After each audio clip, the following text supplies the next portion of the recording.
If you're new to investing, the internet can make it feel like you're walking into a casino that speaks in acronyms. Everyone has a hot take, the charts never sleep, and the loudest voices insist you need to be clever now or miss out forever. The truth is calmer and more generous. You don't need to be clever to build wealth. You need a routine that keeps its promises when you're tired, a simple plan you can explain to a trusted friend, and a handful of rules you can obey on dates instead of moods. This episode is that plan, 7 rules in plain English wrapped in real examples you can copy tonight. No jargon, no heroics, no shame. Just an operating system for first-time investors that works in the quiet. Before we begin, a gentle foundation. Investing means putting money into productive assets you expect to grow or pay you over time. It is not a magic trick.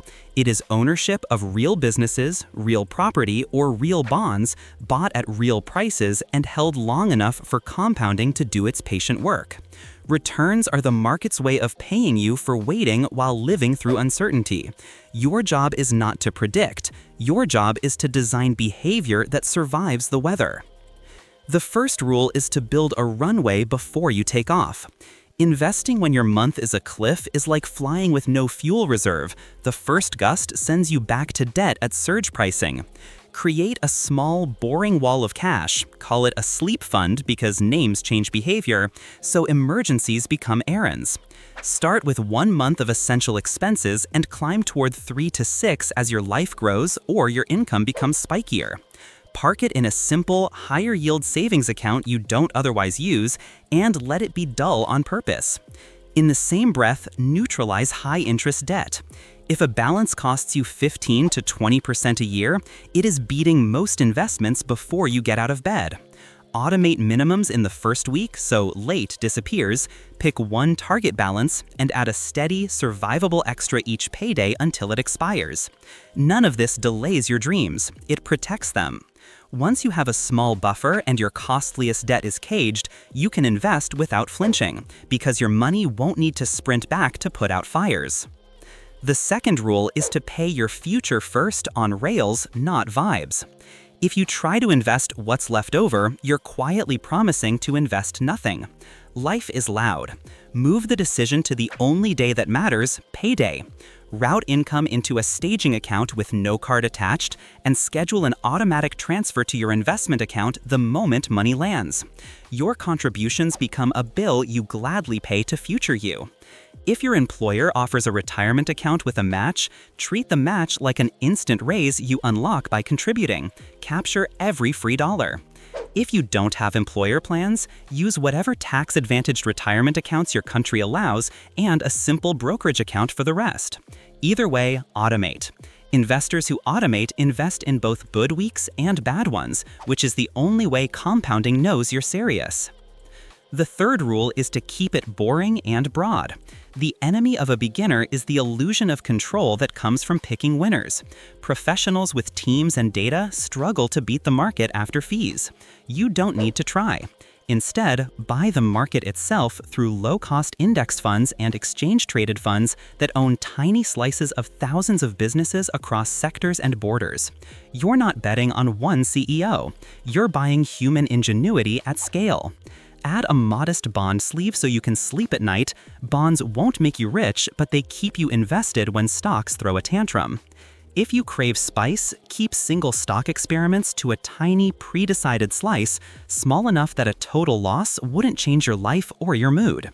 The goal is not to be the most interesting investor at a party. The goal is to still be investing when everyone else has gotten tired, scared, or bored. The fourth rule is to pick an allocation you can live with for a decade and teach yourself to rebalance, not react. Asset allocation is the simple split between riskier growth assets, like stocks, and steadier ballast, like bonds or cash-like instruments. Younger money with a long runway can live mostly in stocks. Money you'll need sooner deserves more ballast. The perfect split doesn't exist. The workable split is the one you will obey through storms. Write a short policy in your own words. I own a broad global stock index fund and a bond fund. I contribute X% on payday. My target split is 80-20 while I'm building, 70-30 if my stomach tells me to sleep, 60-40 when I'm closer to withdrawals. I rebalance on my birthday and half birthday if my split drifts by more than 5 points. Dividends and interest reinvest while I'm accumulating. That script is not a decoration. It's a promise your future hands can follow when screens shout. The fifth rule is to let time beat timing. Dollar cost averaging, automatically buying on a schedule, beats most people's attempts to outguess the weather because it turns volatility into a feature. When prices dip, your scheduled dollars buy more shares. When prices climb, they buy fewer. Over long periods, this routine behaves better than your instincts. If you receive a lump sum, say a bonus or a windfall, history suggests putting it to work quickly usually wins over dripping it in.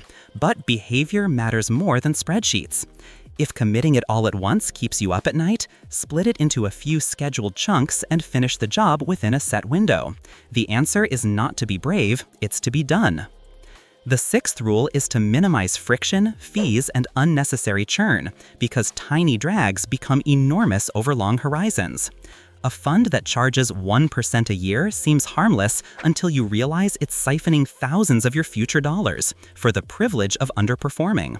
Favor funds with expense ratios measured in basis points, not percentages. Place your assets thoughtfully. Tax-advantaged accounts are usually best for bond interest and active funds that spit out taxable distributions. Taxable brokerage can hold broad index ETFs that are naturally tax-efficient. Avoid making a habit of selling winners just to lock gains. You'll often trigger taxes and end up chasing your tail. Harvest losses thoughtfully if that's available in your jurisdiction, but never turn tax maneuvers into a lifestyle. Simplicity protects returns more reliably than cleverness. The seventh rule is to protect your behavior with systems, not pep talks. The story of investing is not a straight line up. It is a series of expansions and contractions, sometimes sharp enough to make seasoned professionals question their plan. Decide how you will behave before it happens. Your policy already told you what to own and when to rebalance. Now add a sentence for storms. If prices fall by a third, I keep contributing and rebalance once on my scheduled date. I do not check prices daily, I go for a walk. Pair that with a few boring moats. Insurance for the risks you can't afford, health coverage that matches your usage, term life if someone depends on you, disability insurance for your earning power, an umbrella policy over home and auto, and a habit of skimming a percentage of every windfall into investments before your lifestyle hears the news. Investors who win don't have stronger nerves, they have better defaults. Let's leave theory and sit in a few rooms, because investing has to survive Tuesday. A 22-year-old graduate with an entry-level salary and student loans feels behind. She builds a sleep fund of 1 month of essentials while automating minimum loan payments, then sends a manageable extra to the highest interest loan each payday. On the same payday, she contributes enough to capture her employer's match and sets up a small automatic transfer to a low-cost global stock index fund plus a small bond fund in a retirement account. Her allocation is 85-15 because she sleeps fine with volatility. She rebalances on her birthday if drift exceeds 5 points. When a bonus arrives, she puts half toward the loan target and half into her portfolio within 2 weeks. She isn't chasing heroics, she is compounding. A 35-year-old parent renting in a high-cost city has irregular expenses that keep kneecapping progress. He installs money on rails, paycheck to staging, automatic investment on payday, fixed bills in week 1, tiny buckets for tires, co-pays, gifts, school events, and December, plus a weekly card for groceries. With cash flow finally boring, he consolidates old accounts into a simple set: a global stock index fund, a domestic bond fund, and, inside the retirement plan, the low-cost target date option that matches his desired risk.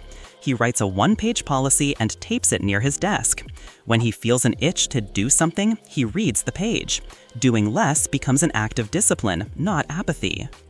A freelancer in her 40s with feast or famine income has avoided investing out of fear of catching a down month. She creates a smoothing buffer in her business account and pays herself a safe, boring number every Friday. From that paycheck, a fixed percentage goes to taxes, a fixed percentage to her sleep fund until it reaches 3 months, and a fixed percentage to investments on the same day. She opens a retirement account designed for the self-employed in her country and uses a global stock index fund with a bond sleeve. She rebalances twice a year and ignores headlines except on those dates. Her wealth doesn't arrive in a viral graph. It arrives in a calmer calendar. A 52-year-old late starter feels like it's too late. It isn't. He picks a 60-40 allocation that lets him sleep and sets automatic contributions that stretch just enough to be felt. He keeps working on what he controls most, savings rate and income. Every raise routes through his rails for 90 days before Lifestyle hears the news. He stays disciplined in a boring portfolio and trims fees. He ignores products he can't explain in plain language. He can't rewind time, but compounding still shows up for people who show up for compounding. A retiree in training 5 years out wants to avoid timing mistakes. She creates a 2-bucket approach inside her plan, a near-term bucket that holds a few years of expected withdrawals in high-quality bonds and cash-like instruments, and a growth bucket that remains in broad stock funds to outrun inflation. She keeps contributing while she's working, rebalances annually, and gradually glides her allocation calmer as the retirement date approaches. When markets wobble, her near-term bucket buys her patience so she isn't forced to sell stocks at the wrong time. Now let's zoom back out and address 3 anxieties that sabotage beginners: fear of starting small, fear of volatility, and fear of mistakes. Small contributions are not a punchline, they're a start date. The slope of your line matters more than the starting point. Volatility is not your enemy. Bad behavior in response to volatility is. Your policy and automation remove most opportunities to panic. And mistakes are not fatal if they're small. Buying a fund with a slightly higher fee than ideal, rebalancing a month early, holding too much cash for a season. The only fatal error is quitting or betting the house. Make your errors survivable and your successes automatic. You'll also hear debates about whether to dollar-cost average or invest a lump sum, whether to overweight domestic markets or own a global portfolio, whether bonds still work, whether value beats growth this decade, and whether to tilt towards small caps, dividend payers, or factors with Greek letters. All of these can matter at the margin. None matters more than a high savings rate, a broad low-fee portfolio, and a behavior plan you obey. Expertise is dessert. Get dinner right first. If you share a household, unify behavior. Telepathy is expensive. Agree on the purpose of investing. Buy freedom, buy time, buy choices, buy resilience. Run a 10-minute weekly check-in. What happened last week, what matters this week, any irregulars coming, and one small joy you will fund on purpose. Set an ask-first threshold for large purchases, and keep 2 small no-questions allowances so adults can have toys without court. When both of you know the plan, headlines lose their power, and money stops auditioning for your attention with drama. People often ask about the best app. Tools are fine. Apps move money, habits keep them moving. Choose any reputable broker that offers low-cost index funds, automatic investments, fractional shares if you need them, and clear, low fees. Then ignore their marketing and use your own policy.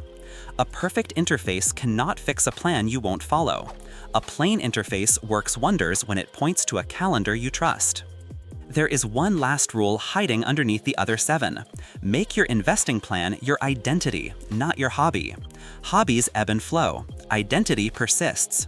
Call yourself an investor out loud. Put your contribution dates in your calendar with a name you respect. Tape your policy where you can see it. When people ask you about stock tips, smile and tell them, "I buy the market every payday and rebalance on my birthday." You're not boring, you're free. If you want a ceremony you can finish tonight, keep it small and real. Open or log into your brokerage or retirement account. Rename one bank account, Staging, Rails, and another, Sleep Fund. Schedule your first automatic contribution for the next payday, even if it's $10, into a broad stock index fund, and if you're calmer with balance, a bond fund. Write your one-page policy in words you actually understand: what you own, how much you add, when you rebalance, what you will do when screens go red. Move your contribution up one notch if a raise arrives, and route raises through Rails for 90 days before Lifestyle hears the news. Charge your phone outside the bedroom, so sleep, free discipline, delivers. Keep 2 10-minute dinners and their ingredients so you aren't forced to buy relief on a Wednesday. Run a 15-minute subscription rebuy test and redirect one canceled charge into your investment contribution. Then let your first Friday arrive and notice the most underrated feeling in personal finance: nothing. The transfer leaves, you feel nothing. That nothing is confidence in a plan you only had to design once. In a few months, your account balance will show a number that doesn't look like much until you measure the slope. You'll realize you're ahead of almost everyone you know who is still negotiating with moods instead of obeying dates. In a few years, you'll have enough balance that volatility becomes a workshop, not a threat. And in a decade, people will ask you for your secret. You won't mention a stock, you'll mention a week. A payday contribution, a sleep fund that bought patience, a rebalancing date on your calendar, and a sentence taped to your desk that said what to do when you wanted to do something loud. That's how beginners become quiet veterans. Not by predicting the weather, but by carrying an umbrella and taking the same walk every week for a very long time.